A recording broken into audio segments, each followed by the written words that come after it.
All right. All praises, all praises. Shalom, everybody. Shalom. Yahabashem Yahushua Barakatah to everybody in the chat, all our brothers and sisters here that are going live with us tonight in class. I'm Captain Shazael, all right. Got a couple of young lions with me that are going to do the reading. And, as you can see, the title of this is To Honor Your Husband, You Must Be Submissive. Okay? You must be submissive. Now, if everybody can get them likes up, we can get everybody to like and share and subscribe. We sure would appreciate it to get the algorithm out so other brothers and sisters can get this, get this work and see this class. And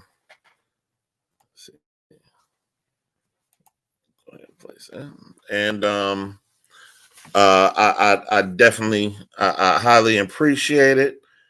All of my brothers and sisters that are here in class with us. Shalom, shalom. We're here to spread this word to our brothers and sisters who are the true children of Israel, who are so-called Black, so-called Mexicans, and native indigenous Indians of Seminole and Negro descent who are the true children of Israel, written of in the scriptures. Now, this topic is one of those topics that's talking about dealing with relationships. Okay.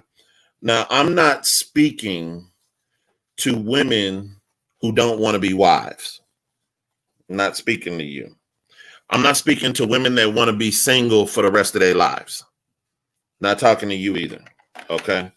I'm not speaking to women that want to jump from man to man. Not talking to you.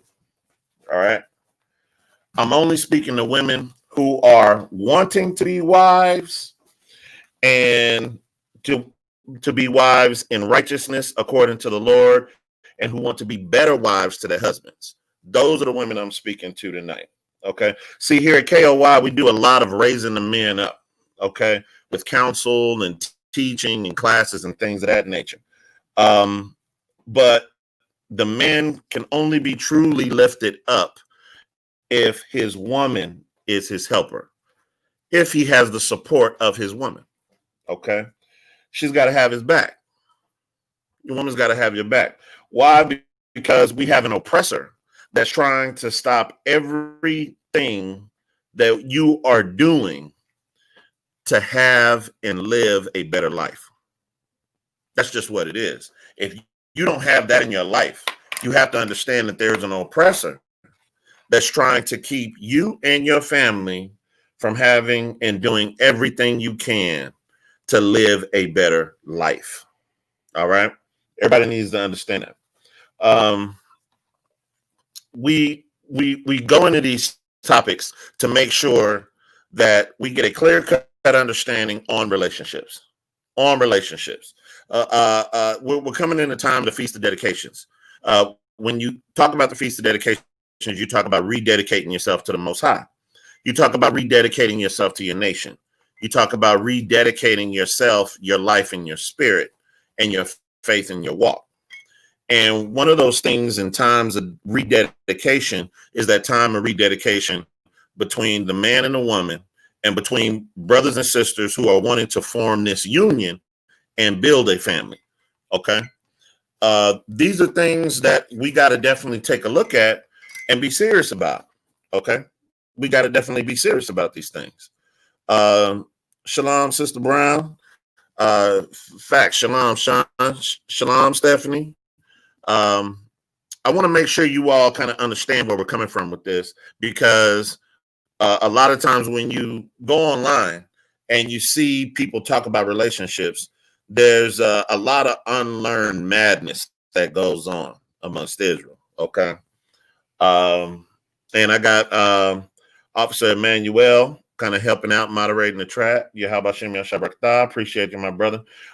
First scripture I want you to get is Genesis 3:1. We're going to start there. Okay, we're going to start at Genesis 3:1. And I want you to get Matthew 7:15. Okay. Go ahead, bring out Genesis 3:1. This is the book of Genesis, chapter 3, verse 1. Mm-hmm. Now the serpent was more subtle than any beast of the field which Yahweh Elohim had made. Mm-hmm. And he said unto the woman, Yea, hath Elohim said, Ye shall not eat of every tree of the garden? Mm-hmm. And the woman said unto the serpent, We may eat of the fruit of the trees of the garden. Mm-hmm. But of the fruit of the tree which is in the midst of the garden, Elohim hath said, Ye shall not eat of it, neither shall ye touch it, lest ye die. Stop right there. So we're seeing here Eve, the classic story of Eve in the garden talking to a serpent. This isn't a snake. Okay. This is a man. She's talking to a man. And you see her reiterate the law because the Heavenly Father already told Adam what he can and can't eat in the garden, and he taught his wife. Okay. So she knew what she should and shouldn't be doing. But and this is the proof because she just repeated it. All right. Go ahead, read on. And the serpent said unto the woman, You shall not surely die. So she said, if we eat from that, we're gonna die. And the serpent said, are you surely gonna die? He's asking her, are you sure? You sure about that? Go ahead. For Elohim doth know that in the day ye eat thereof, then your eyes shall be open. Then what? Then your eyes shall be open. Then your eyes shall be open. Go ahead. And ye shall be as gods. As ye shall be as gods. Go ahead. Knowing good and evil. Knowing good and evil. See, and that's the difference. Because when you know the difference between good and evil, you can make a choice. Whether you're going to follow evil, whether you're going to follow good. Even though you're appointed one or the other, your eyes are open to that. You know? Verse 6. And when the woman saw that the tree was good for food. When she saw what? The tree was good for food. When she saw it was good. Read. And that it was pleasant for the eye. Pleasant to the eyes. It was pleasant to the eyes because she saw it. She got what she wanted. Okay. She learned this isn't about food. This isn't an apple. That's a lie. Okay. We're going to prove that. Go ahead. And a tree to be desired to make one wise. Mm-hmm. She took of the fruit thereof and did eat. Mm-hmm. And gave also unto her husband with her. So she also went to her husband and did what? And with her, and he did eat. And he did eat. How did he eat? Because he learned the same thing she did. Because she took it to him. She showed him. Read. And the eyes of them both were opened. What verse on? Verse 7. Go ahead. And they knew that they were naked. Mm-hmm. And they sewed fig leaves together and made themselves aprons. Okay, so they weren't walking around literally naked. They were ashamed. They were ashamed of the sin. They were ashamed of what they did. They tried to cover up their sin. It's like when you're a kid and you did something that you weren't supposed to do. Somebody asks you, okay, did you do that? And you try to figure out a way out of it. Okay. You try to cover up the sin. And that's what they did. That's why the scriptures speak that way in a parable. Read on. And they heard the voice of Yahweh Elohim walking in the garden in the cool of the day. And Adam and his wife hid themselves from the presence of Yahweh Elohim amongst the trees of the garden. And Yahweh Elohim called unto Adam and said unto him, Where art thou? Verse 10. And he said, I heard thy voice in the garden, and I was afraid because I was naked, and I hid myself. And he said, Who told thee that thou was naked? Hast thou eaten of the tree whereof I commanded thee that thou shouldest not eat? And the man said, The woman whom thou gavest to be with me. He said, what? The woman whom thou gavest to be with me, she gave me of the tree, and I did eat. The woman that you gave me, she gave it to me, and I ate. So meaning she taught me. She showed me how to do it. She brought it to me. The woman you gave me. Read on. And Yahweh Elohim said unto the woman, What is that thou hast done? And the woman said, The serpent beguiled me. The serpent did what? Beguiled me. He beguiled her. And I did eat. And I did eat. So she did learn it. Let's prove when you're talking about eating, they're not talking about literal food. Let's prove that. Let's get Matthew chapter 7, verse 15. Okay, go ahead and bring that out, son. This is the book of Matthew, chapter 7, verse 15. Hold what you got right there. Go ahead. Beware of false prophets. Read that again. Beware of false prophets. Read it again. Beware of false prophets. Beware of false prophets. Read. Which come to you in sheep's clothing. Uh-huh. But inwardly they are ravening wolves. Inwardly they are ravening wolves. The first thing the Messiah said is beware of false prophets. Why? Because they're liars. They're snakes. They're serpents. They got the Native American Indians used to call the so-called white man the fork-tongued devil. Why? Because he's a liar. Okay, read. Verse 16. Mm-hmm. You shall know them by their fruits. You shall know them by their fruits. Read. Do men gather grapes of thorns or figs of thistles? Even so, every good tree bringeth forth good fruit. Even so, what? Every good tree bringeth forth good fruit. Every good tree bringeth forth good fruit. Read. But a corrupt tree. But what? But a corrupt tree. But a corrupt tree. Read. Bringeth forth evil fruit. Bringeth forth evil fruit. Read on. A good tree cannot bring forth evil fruit. Mm-hmm. Neither can a corrupt tree bring forth good fruit. A good tree can't bring forth evil fruit, and an evil tree can't bring forth good fruit. Read. Every tree that bringeth not forth good fruit is hewn down and cast into the fire. Read. Wherefore, by their fruits ye shall know them. By their fruits you're going to know them. Adam and Eve knew what was taught of them. It wasn't food. Okay, they learned something. They learned doctrine. They learned things they shouldn't have known about. All right, they were taught things that they had no business dealing with. All right, now we're going to go back to Genesis. Let's go back to Genesis, and let's put it this way: how can you eat from somebody else's tree? You eat from somebody else's tree by learning from them. That's how you eat from somebody else's tree. You ever heard of a bad apple? Y'all heard of a bad apple? Yeah. What's the saying? A bad apple what? A bad apple. It's been a long time since I heard that. That's an old school saying. But a bad apple ruins the bunch. Yeah, there it is. Right? It ruins the bunch. How does a bad apple ruin a bunch? Because the bunch is around the bad apple. Right. And they start taking on what the bad apple does, right? Okay. That's the saying, and that's why I said that way. Okay. Let's go back to Genesis chapter 3. We're gonna go back to chapter 3, verse 14. We'll pick up from there. Okay. This is the book of Genesis, chapter 3, verse 14. And Yahweh Elohim said unto the serpent, because thou hast done this, thou art cursed above all cattle, and above every beast of the field. Upon thy belly shalt thou go, and dust shalt thou eat all the days of thy life. And that's the whole point, that you have a serpent out here who works from the belly. They are the worst of the worst. They are the low of the low. You see a certain group of people out here, that's all they do, is the worst of the worst and the lowest of the low. Go ahead. And I will put enmity between thee and the woman, and between thy seed and her seed. It shall bruise thy head, and thou shalt bruise his heel.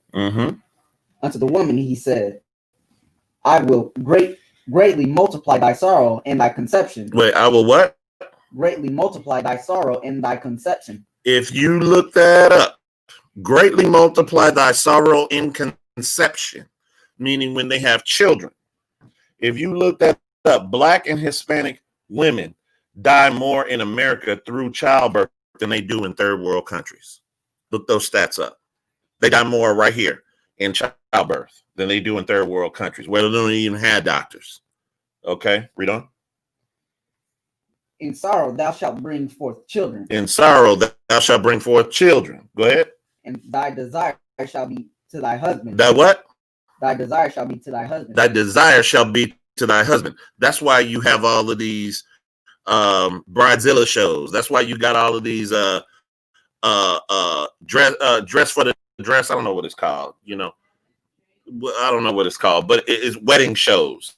All of these reality shows about women getting married, looking for a husband, The Bachelor, The Bachelorette, right? You got all of these different shows because the desire is, women desire a husband. No matter what they say, no matter what they want to portray, they desire a husband.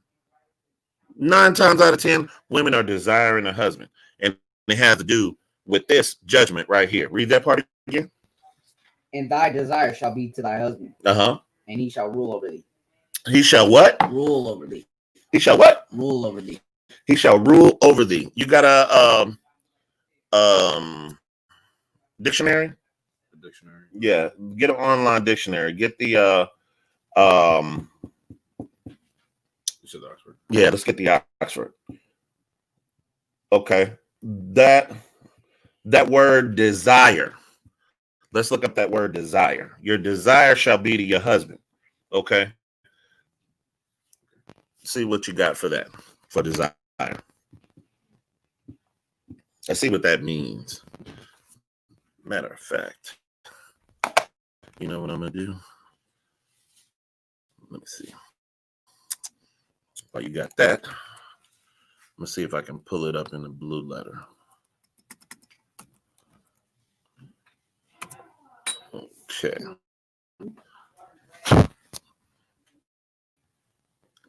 You got something? What you got? Yes.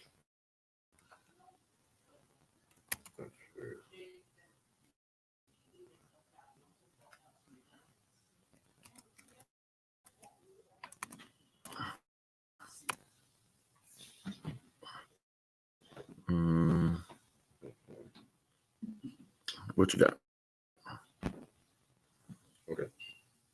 Desire. Now, a strong wish to have or do something. What is it? A strong wish to have or do something. A strong wish to have or do something. What else you got? There's some examples. It says enough money to satisfy all your desires, a desire for something, a strong desire for power, desire to do something. She felt an overwhelming desire to return home. As a formal, I have no desire, I do not want. And another one, he has expressed a desire to see you. Okay. So, there's a second one, actually. There's a second one. What you got? It's a desire for somebody. A desire for what? A desire for somebody. A desire for somebody. There's the most powerful one right there. Now, I'm going to share my screen right here. And I'm just going to go into the blue letter so we can kind of take a look at this. So I'm going to put it on the screen. And well, okay, got it.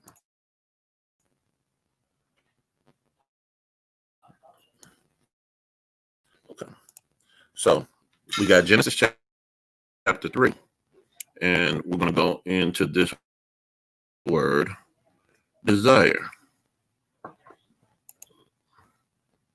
Strong's H 8669. Teshuka.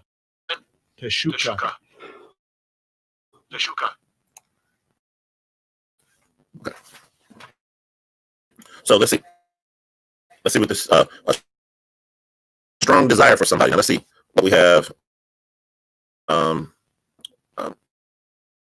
in Hebrew. A desire, a longing, a craving.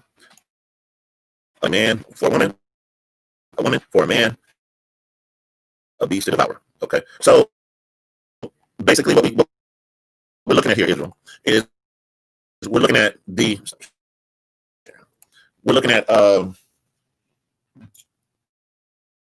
desire, meaning to need your husband.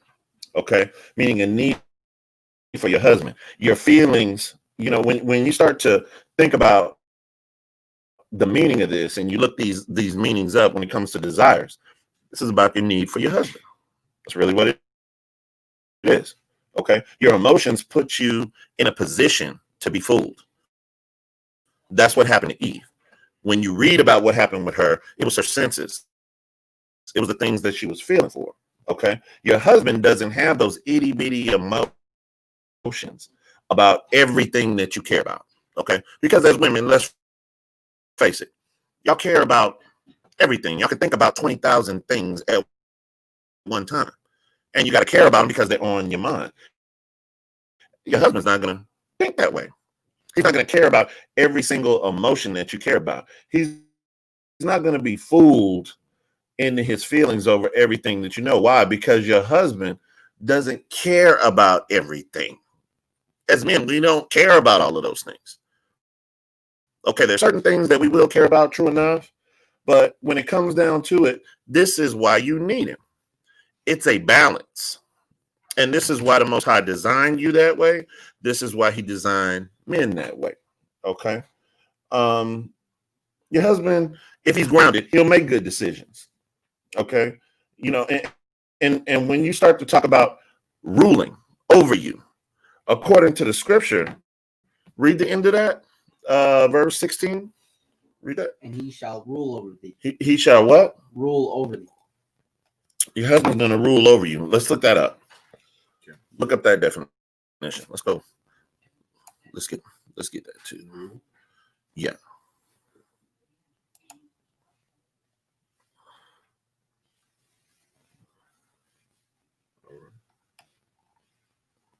That's verse 16, right?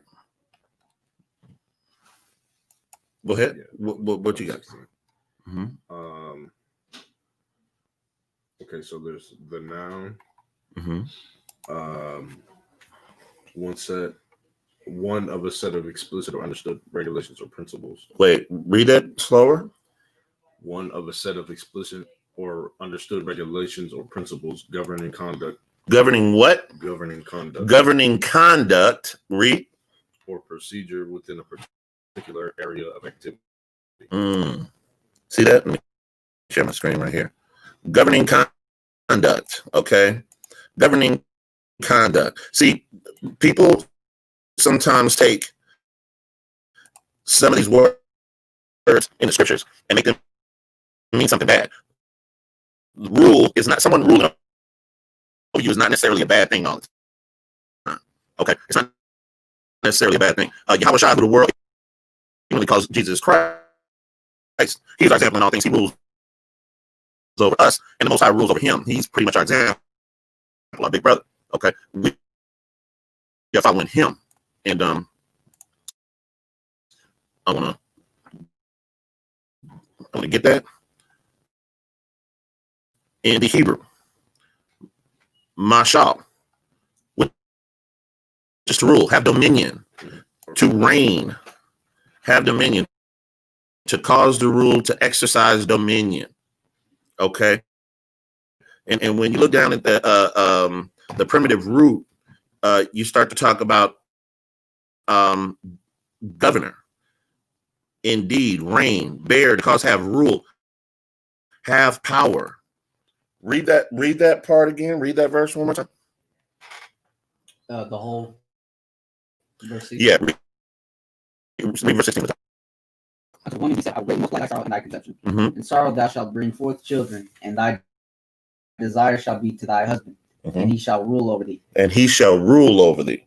You understand? When you start talking about the rules, so your husband is there to ask you questions like, where you going? Who you going with?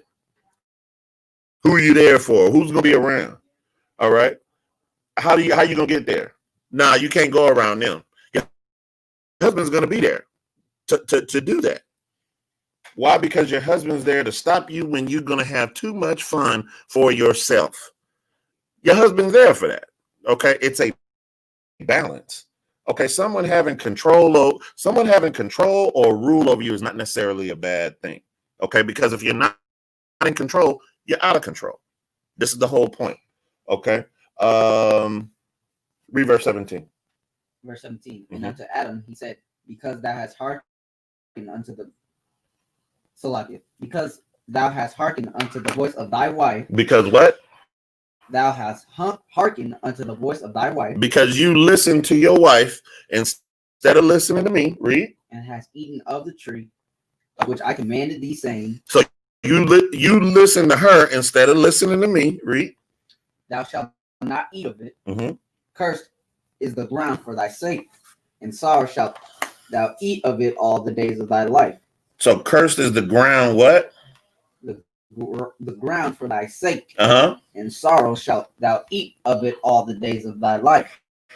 Does that sound like his wife helped him to have a better life? I want y'all to think about it.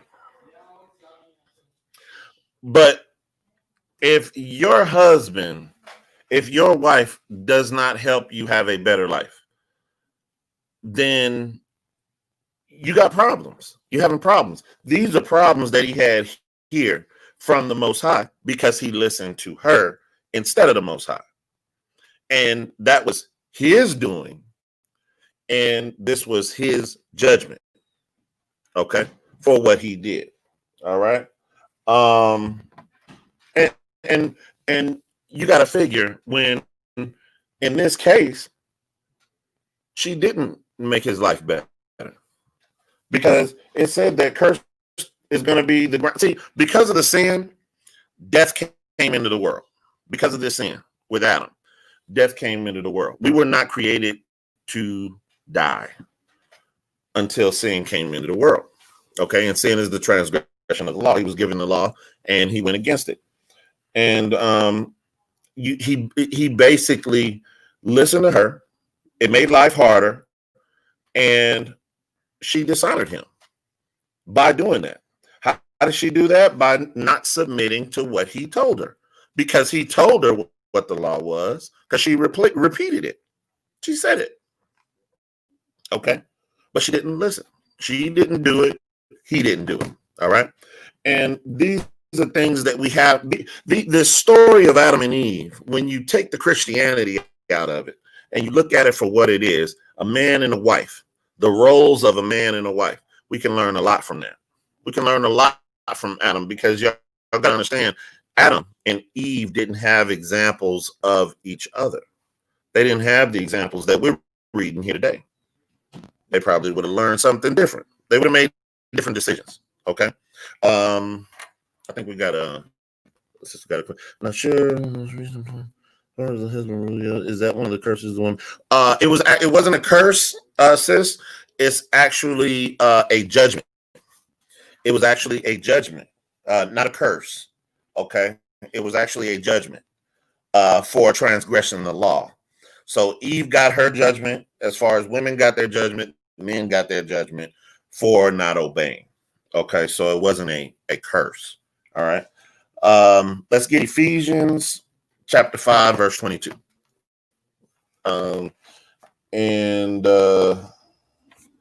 Let's see. I want you to get Hebrews 13, 17. Okay. Go ahead and bring that out whenever you got it. Ephesians 5 and 22. Okay, Con. Go ahead and bring that up. This is a book, Ephesians chapter 5, verse 22. Mm-hmm. Wives, submit yourself unto your own husbands, as unto Yahweh. Read it as it's read. Read it from the top. Wives, submit yourselves unto your own husbands, as unto the Lord. Wives, submit yourselves unto your own husbands as unto the Lord. Okay? Because if you don't obey the Lord and submit to your husband, then you go ahead and just do what you want to do. You don't care about the Lord. Go ahead and run the street, jump from bed to bed. You want to go out here and fight, be a fighter, be a drunkard, be a whore. Nobody, it doesn't matter if you don't care about the Lord. Okay. That's why I say I'm not speaking to women who don't care about the Lord, who don't want to be wives, who want to be single for the rest of their lives, who want to jump from bed to bed. I'm not talking to you.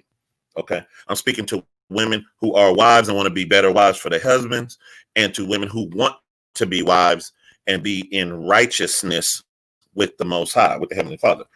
Read verse 22 again. Verse 22. Wives, submit yourself unto your own husband, as unto the Lord. But if you're ready, see, here's the thing. If you're ready to submit to the Lord, you must obey your husbands according to the word, according to the scriptures. Okay. It doesn't matter that you're smarter than him. It doesn't matter that you make more money than he does. It doesn't matter that you got a bigger house than he does. Okay. The minute that you become his wife, the law applies to you. Okay. Regardless, it applies to you. Go ahead, read verse 23. Verse 23. Mhm. For the husband is the head of the wife, Mhm. even as Hamashiach is the head of the church. So the husband is the head of the wife, just like Christ is the head of the church. Read on. And he is the savior of the body. That's right. Read on. Therefore, as the church is subject unto Hamashiach, Just like the church is subject unto the Messiah. Read. so let the wives be to their own husbands in everything. In what? In everything. In what? In everything. In everything. Everything means everything. All right. Everybody understand? Everything means everything. Okay. Let the wives be in subjection to their own husbands in everything. See, because we got a culture in this country of women hating their husbands. Not all, but a lot of women who are just completely rogue, out of order, and hate their husbands. Okay. I mean, I did a class on the men a couple of weeks ago and clearly brought out, if you're not capable as a man to lead a marriage, leave her alone. If you're a woman, now I'm talking to the women, if you're a woman who is damaged, still working on healing, still working on yourself, don't open your legs. Don't lay down with that man. Don't get involved with him. Okay? Don't date man to man to man to man and damage yourself. Stay out of those situations. Okay? Until you're ready to commit. Okay? Till you're ready to say, you know what? Enough is enough. I'm ready to submit to my husband. The Most High sent me the right man. Blah, blah, blah. On and on and on. Move forward in that direction. Don't sit here and say, well, I'm just going to mess with who I want to mess with. I like this man. I like that one. I like his face. I like his money. I like his meat. I like his car. And I like his house. Okay. I saw a brother online talk about Frankenstein. Women create these monsters, these pieces of men that you put together. Don't do that. That's not going to profit you anything. You take the good with the bad. And see, with men, it's easier for us to do that because men are a lot more simple than when it comes down to particulars. Women are a little bit more, how would I say, complicated when it comes to particulars because women are very particular about a lot of things. That makes things more difficult to deal with. Okay. So she got it. All right. Okay. Let me let's see. Okay. Sis had a good question. So sis, so initially God's plan was for them to walk. Initially, yeah, that's a good question. Initially, there wouldn't be a need for a certain order because sin wasn't in the world. Once sin entered into the world, there has to be an order. So things changed. Okay. That's why the Most High set things up the way he set them up, because he saw what we were capable of. Okay. Not that he didn't know, but once you see it, there it is. Judgments have to come out. Things have to change. Okay. And that's really, that's really what happened in the garden. Okay. Sister, she got it. All praise. All right. Brother brought out a scripture. Make sure we get that up. All praise. So when we start talking about submission is not based on what a man can make a woman do. Okay. The submission comes from the woman giving the power or giving the authority of the man to rule over her. The law says what it says, but the woman ultimately has to submit. I tell the sisters in the congregation all the time, you have the power. You actually have the power until you get married. Until you lay down with this man, you have the power. These brothers can get out here They can talk all the rah-rah they want. I love my brothers, but a lot of my brothers is off. They can talk all the rah-rah they want about women. But until women submit to these men, they do not have any power over you. You have to give your power up. You have to yield your power. And that's why you don't jump from bed to bed. That's why when you lay down with him, you lay with him, you stay with him. Okay? That's the way it goes. That's the order. That's what the scriptures say. Okay? Let's get Hebrews 13 and 17. Okay? Let's get that one. Go ahead and bring that out whenever you got it. This is the book of Hebrews, chapter 13, verse 17. You got to read up, son. All right. Obey them that have the rule over you. Wait, cite that scripture again. This is the book of Hebrews, chapter 13, verse 17. Uh-huh. Obey them that have the rule over you, Mm-hmm. and submit yourselves, for they watch for your souls. For they what? For they watch for your souls. They watch for your souls. Read. As they that must give account. As they that must give account. Those that watch over your souls must give account. Read that from the top. Verse 17. Obey them that have the rule over you. Obey them that have the rule over you. Read. And submit yourselves.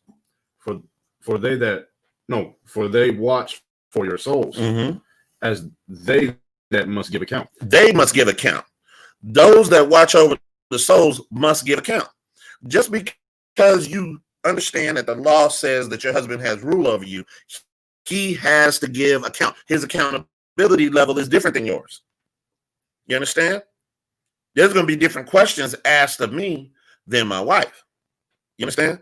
Because I have to give a certain level of accountability that she doesn't. Read on. That they may do it with joy. That they may do it with joy. That we can rule over you with joy. Go ahead. And not with grief. And not with grief. Because if you're ruling over something and you're doing something, if you're leading something with grief, read. For that is unprofitable for you. It's not going to be good for you. If you're leading something with grief, it's not going to be good for you. You're not going to be happy. It's going to be a struggle. It's going to be a fight. And it's going to feel like lording over you. It's going to feel like oppression. That is not profitable for you. That's why you don't make it hard for your man to rule over you. You submit to your husband. You submit to him. He does what he's supposed to do. It's a harmony. It works straight like that. Okay. Give me 1 Peter 3 and 6 and Ecclesiasticus 8 and 17. With that one.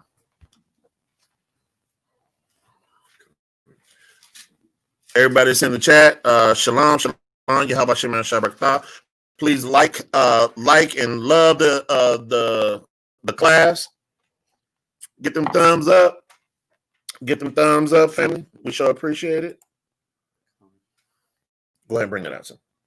This is the book of 1 Peter, chapter 3, verse 6. Uh-huh. Even as Sarah obeyed Abraham. Wait, read that again. Even as Sarah obeyed Abraham. Even as Sarah obeyed Abraham. Read. Calling him Lord. Calling him what? Lord. Calling him Lord. Read. Whose daughters ye are, Mhm. as long as ye do well. As long as you do well, you're a daughter of Sarah. She called her husband Lord, which is just another way of saying king. She considered him the same way she considered the Most High. Read. And are not afraid with any amazement. You shouldn't be afraid to submit to your husband with all subjection in everything. You shouldn't be afraid of doing that. Because let me tell you something.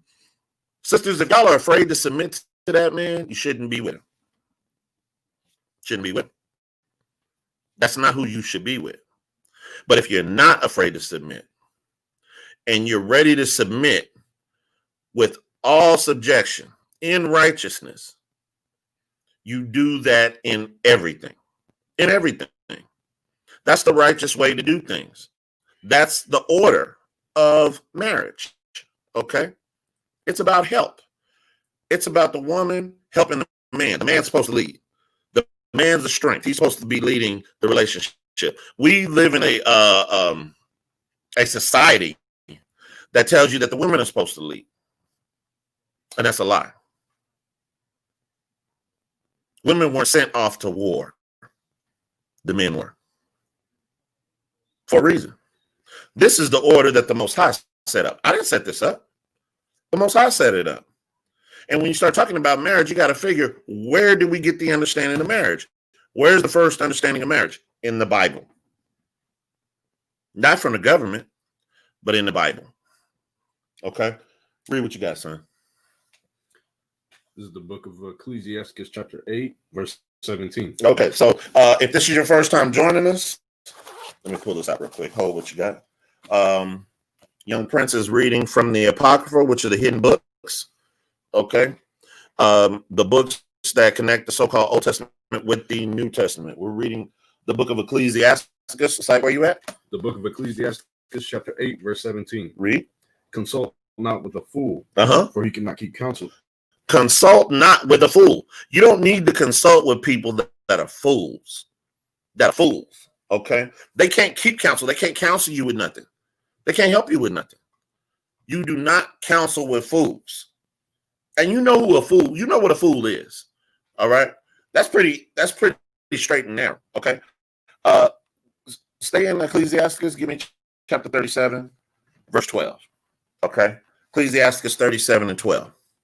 All praises, all praises.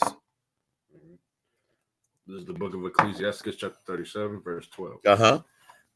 But be continually with a godly man. Be continually with a godly man. Read. Whom thou knowest to keep the commandments of the Lord. Who thou know. You know he keeps the commandments of the Lord. Right? That means he's governed.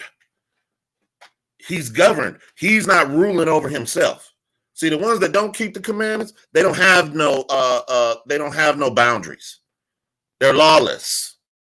They don't want nobody telling them nothing. They don't want no correction. They don't have any boundaries. They do not care. Okay, read that from the top. Ecclesiastes chapter 37, verse 12. But be continually with a godly man. Be continually, always with a godly man. Read. Who now knows to keep the commandments of the Lord. You know he keeps the commandments. Why? Because if he's keeping the laws, statutes, and commandments, then he's going to govern himself right, and he's going to lead you right. Read. Whose mind is according to thy mind. His mind is according to your mind. Read. And will sorrow thee if thou shalt miscarry. He's going to feel sorry for you if something happens. He's going to actually care if something happens bad to you or if you fail in something. Read.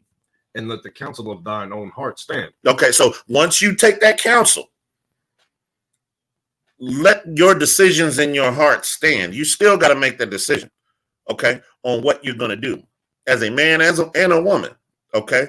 Whether you're counseling with your husband, whether you're counseling with a congregation, whoever you're counseling with, you got to let your heart stand on that counsel one way or another, okay? Don't tarry. Make your mind up and move in that way. Read on. For there is no man more faithful unto thee than it. For a man's mind is sometime wont to tell him more than 7 watchmen that sit above in a high tower. And above all this, pray to the Most High that he will direct thy way in truth. That he will what? That he will direct thy way in truth. Read. Let reason go before every enterprise.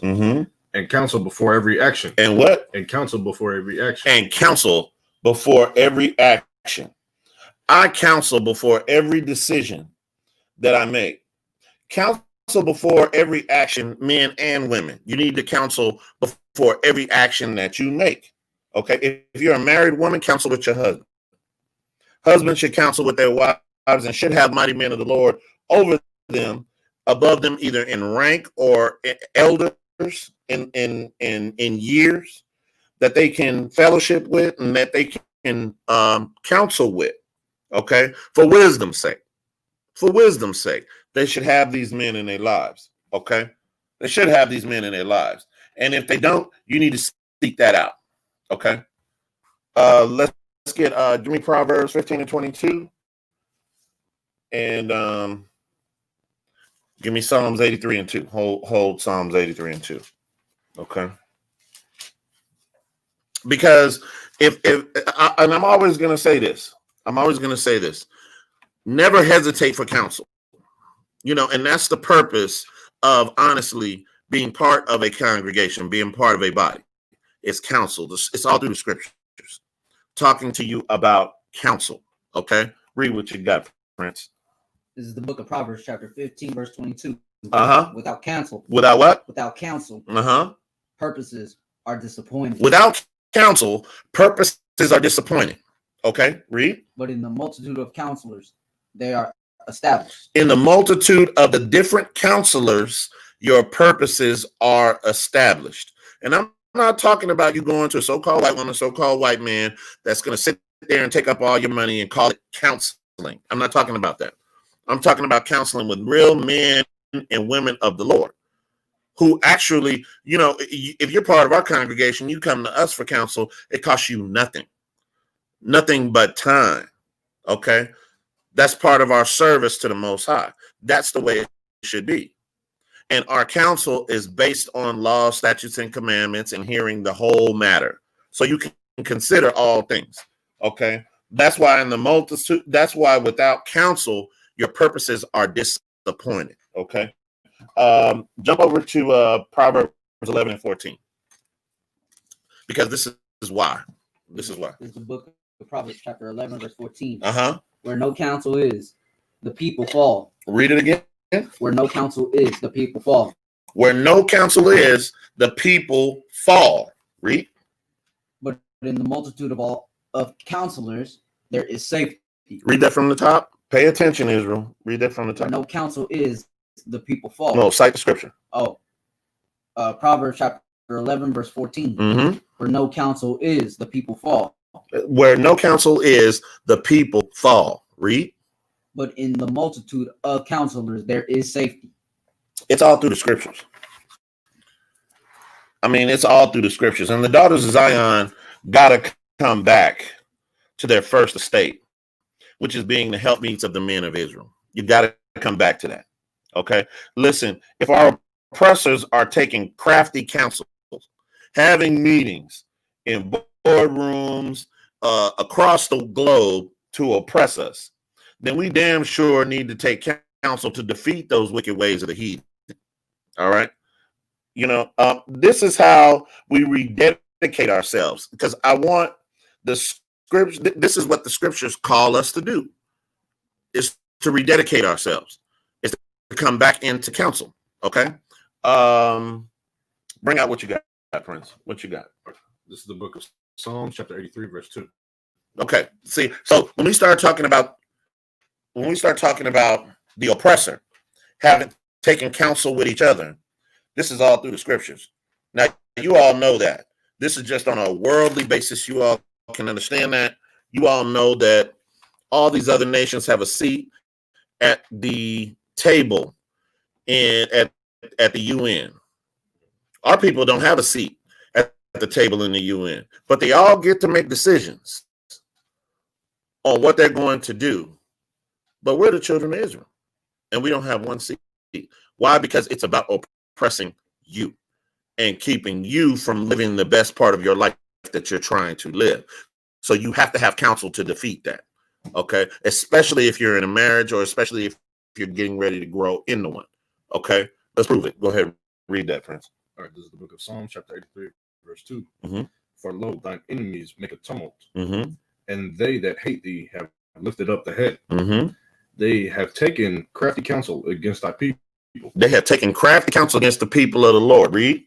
And consulted against thy hidden ones. They have said, come, let us cut them off from being a nation. Come and what? Cut them off from being a nation. Let's cut them off and keep them from being a nation. Let's make sure they don't know who they are. Read. That the name of Israel. That the name of what? Israel. That the name of what? Israel. That the name of Israel. Read. Maybe no more in remembrance. That's why y'all think y'all are African Americans. That's why y'all think y'all are Mexicans. That's why y'all think y'all are Indians. Because this crafty counsel's whole job is to make sure that the name Israel would no longer be in remembrance. So you would know that this is your book and these are your records. Read on. Verse 5. For they have consulted together with one consent. They're all on one accord. Read. They are confederate against thee. They're all confederate. They're all together against the Most High. Read. The tabernacles of Edom. The tabernacles of who? Edom. Edom, the so-called white man, is the first one listed in this crafty council. Read. And the Ishmaelites. And the Ishmaelites. These are the Arabs. Read. Of Moab. Of Moab. These are the Chinese. Read. And the Hagarenes. And the Hagarenes. All of these nations, when you read Psalms 83, you will read all of these nations that are confederate against the Lord and his people. So God has enemies. And guess what? That means his people have enemies. Whether you want to love everybody or not, it don't matter. You have enemies. There's no way around it. And those enemies want to attack marriage, because that's the first thing that you want to accomplish in building a home is a marriage. So if you want to start a family as a woman, I would suggest that you seek out counsel. Because without counsel, this crafty counsel is going to destroy that family. If you're a woman that wants to start a clothing store, okay, get counsel. Because there's a counsel out there to make sure that your clothing store fails. Get counsel. Y'all understand that? There's always a counsel against you and your people. So you must seek out counsel to combat that. All right? That's what this is about. Let's get Ecclesiasticus 36 and 24. Let's go ahead and jump into that one real quick. And I want you to go to Esther 2 and 1. This is the book of Ecclesiasticus. Read up, son. Chapter 36, verse 23, you said? 24. 24. Mm-hmm. He that getteth a wife. He that what? Getteth a wife. Take your time. He that getteth a wife. Read. Beginneth a possession. Begetteth a what? Beginneth a possession. Begetteth a possession. Read. A help like unto himself. A what? A help like unto himself. A help like unto himself. Read. And a pillar of rest. No, a pillar of stress. And a pillar of rest. A pillar of rest. You understand that? If you have a possession, don't you take care of that possession? Don't you take care of that possession? If you got something, you take care of it. You don't abuse it. You don't throw it away. You don't destroy it. You're responsible for that possession because it's yours. Those are the things that you got to understand when it comes down to marriage. There's an order. And there's accountability for everybody that's involved. Okay? Now, my question about Esther. Everybody heard about Esther. Okay? Everybody's heard the name Esther in the Bible. Does anybody know what was so special about Esther to the king?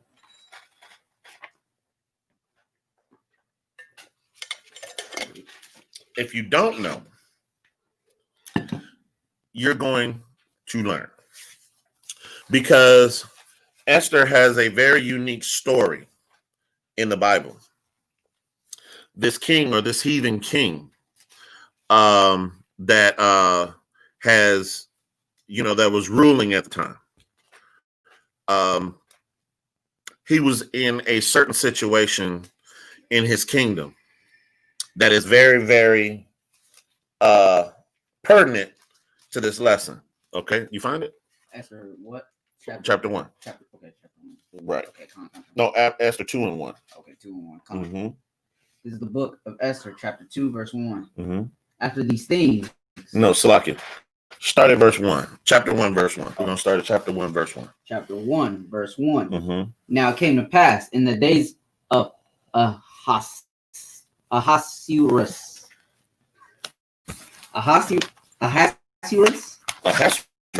Go ahead. This is Ahasuerus, which reigned from India even unto Ethiopia, over 127 provinces. That in those days, when the king Ahasuerus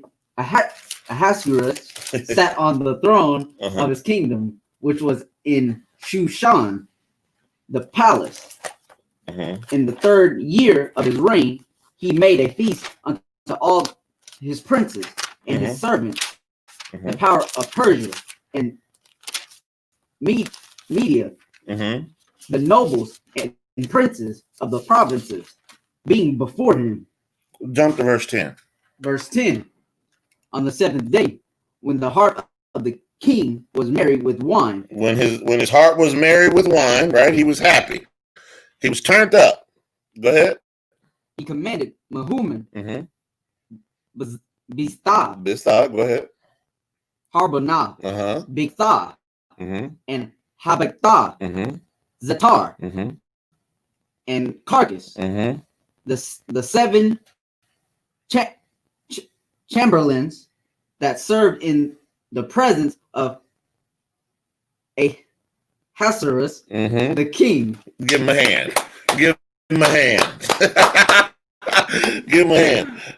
Go ahead. Verse 11. To bring Vashti, the queen, before the king with the crown royal, to shew the people and the princess her beauty, for she was fair to look on. Okay, so now here's the king, all turned up, right? Turned up, he getting it in, him and the princess, they partying, they having a great time. All right, now bring in the queen, so y'all can see how bad my girl is, because she was fair to look on, right? Check this out. Read verse 12. But the queen Vashti refused. She did what? Refused Go ahead. to come at the king's commandment by his chamberlain. She said, "No, I'm good." Told the king, "I'm good." Go ahead. Therefore was the king very wroth. So he was pissed off. Go ahead. And his anger burned in him. Go ahead. Verse 13. Then the king said to the wise men, which knew the time, for so was the king mannered toward all that knew law and judgment. Take your time. Go ahead. And the next unto him was Karshinah, Shethar, Admatha, Tarshish, Merez, Marsanah, and Memucan, the 7 princes of Persia and Media, which saw the king's face. They saw his face. These are the princes of Persia and Media. It wasn't just the king, it was the princes of Persia. And they saw his face when she said, "Nah, I'm good." Boy, I bet you the king about fell out, man. Go ahead. And which sat the first in the kingdom. What shall we do unto the queen Vashti according to the law? Because she had not performed the commandment of the king Ahasuerus by the chamberlains. And Memucan answered before the king and the princes, Vashti the queen hath not done wrong to the king only. So she didn't just do the king wrong, read. But also to all the princes.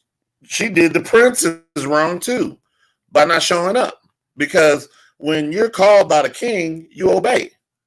Okay, go ahead. And to all the people that are in all the provinces of the king Ahasuerus. For this deed of the queen shall come abroad unto all women. See that? They knew that if she's acting like this, the rest of the women are going to start acting like this. This was a problem. This was a problem. Read on. So that they shall despise their husbands in their eyes.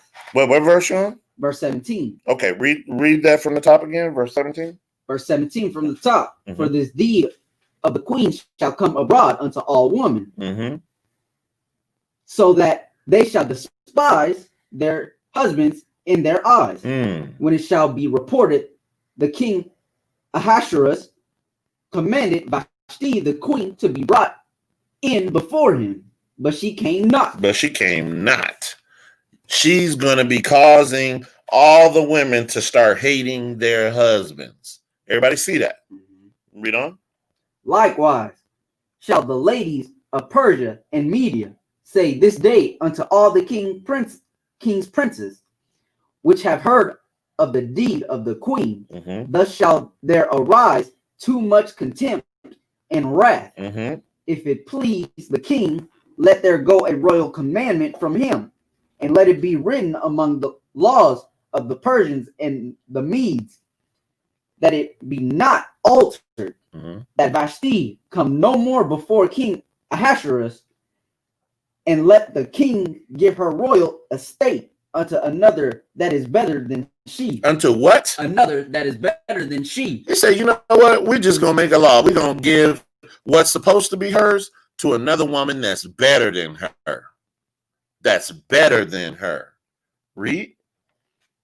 And when the king's decree, which he shall make, shall be published throughout all his empire, for it is great, all the wives shall give to their husbands honor, both to great and small. Both to great and small. Whether they had $1 million, whether they had $20,000, the wives were supposed to give honor to the husbands. Okay, this is what made Hadassah or Esther special. Let's jump to verse chapter 2, verse 1. Chapter 2. You want to read? You want to read? You good? Yeah, I can okay. go. Go ahead. Go ahead. Esther chapter 2, verse 1.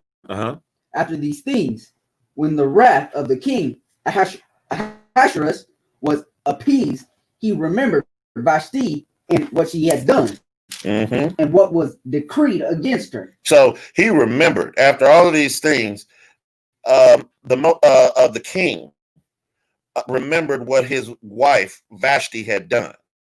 Okay, and what was decreed against her? Go ahead.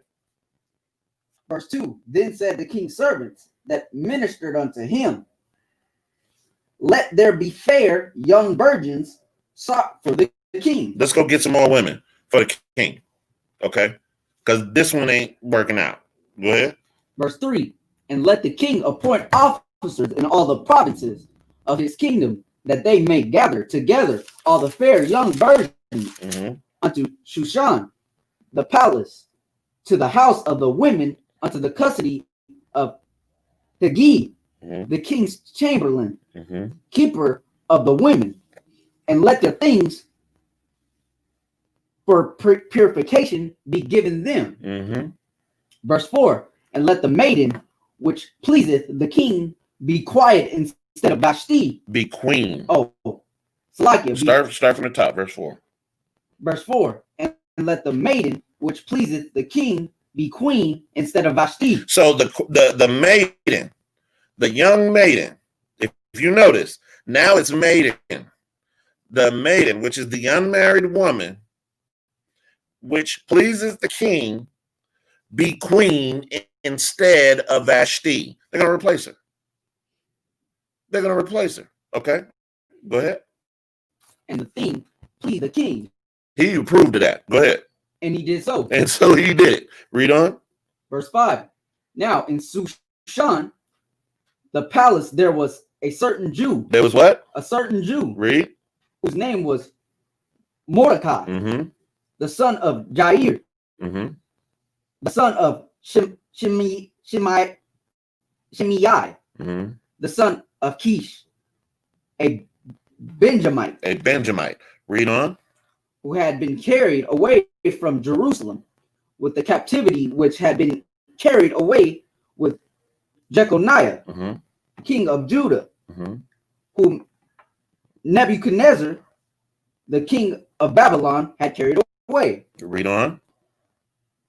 And he brought up Hadassah. He brought up Hadassah. Read. That is Esther. That is Esther. Okay. Read. His uncle's daughter. For she had neither father nor mother. And the maid was fair and beautiful. She was fair and beautiful. She was an Israelite. Okay. Go ahead. Whom Mordecai, when her father and mother were dead, took for his own daughter. He took her in. Okay. He took her in when her father and mother died. Go ahead. So it came to pass when the king's commandment and his decree was heard, and when many maidens were gathered together unto Shushan, the palace, to the custody of Haggai, that Esther was brought also unto the king's house, to the custody of Haggai, keeper of the women. So when they brought all the women together for the king, for him to choose who was going to replace his wife or the queen, Esther, came in also. Bring it home, verse 9. Verse 9, and the maiden pleased him. So he liked Hadassah. That pleased the king. Go ahead. And she obtained kindness of him, Mm-hmm. and he speedily gave her things for purification. He was fast to give her what she wanted. Read. With such things as belonged to her, Mm-hmm. and 7 maidens, Mm-hmm. which were meet to be given her. And gave her 7 maidens to work for, 7 slaves. Go ahead. Out of the king's house, Mm-hmm. and he preferred her and her maids unto the best palace of the house of the women. He preferred Hadassah. That is Esther. He preferred her maidens over any of the women in that house. Do you think that had anything to do with her being disobedient and her not doing what she was told to do as him ruling over her? No. No. She obeyed. She obeyed. She got the blessing. She saw favor in the eyes. And henceforth, when you read forth in the story of Esther, because of that favor, she actually saved our nation from being utterly wiped out because of who she was, because of her spirit, her doing what she needed to do as a woman of Yasharallah, and as a maiden, and as a queen, okay, in this land. She was an Israelite. And she submitted to her husband with all subjection, and it saved our nation. I want everybody to really understand and wrap their heads around the fact that just because what we were told in this wicked society, you got to ask yourself, is everything that we told the truth? Is everything that we were told and taught the truth? If you don't have brothers and sisters to study with, a congregation to fellowship with, like-minded people to counsel with, our email is right under the screen right here. You see our email. You can reach out to us in the chat. We'd love to have you. We'd love to talk to you. We love to counsel with you. Okay. If you all have any questions regarding any of this when it comes to marriage, please feel free to reach out to us. We have mighty strong men of the Most High and the Lord to help with counsel, to help with your issues with marriage. We're here to save our nation and work for our nation and for the Most High. Okay. Not to get any kind of vainglory. That's not what we're here for. We're here to do the work of the Most High, help raise our people up, help teach our people laws, statutes, and commandments, teach our people who they are, so we can rise up out of these ashes in these last days. Okay. I'm Captain Shazai LRA with Kingdom of Israel United Worldwide. I'm Keen RA. I got a little RA. And with that, say shalom. Shalom. Shalom.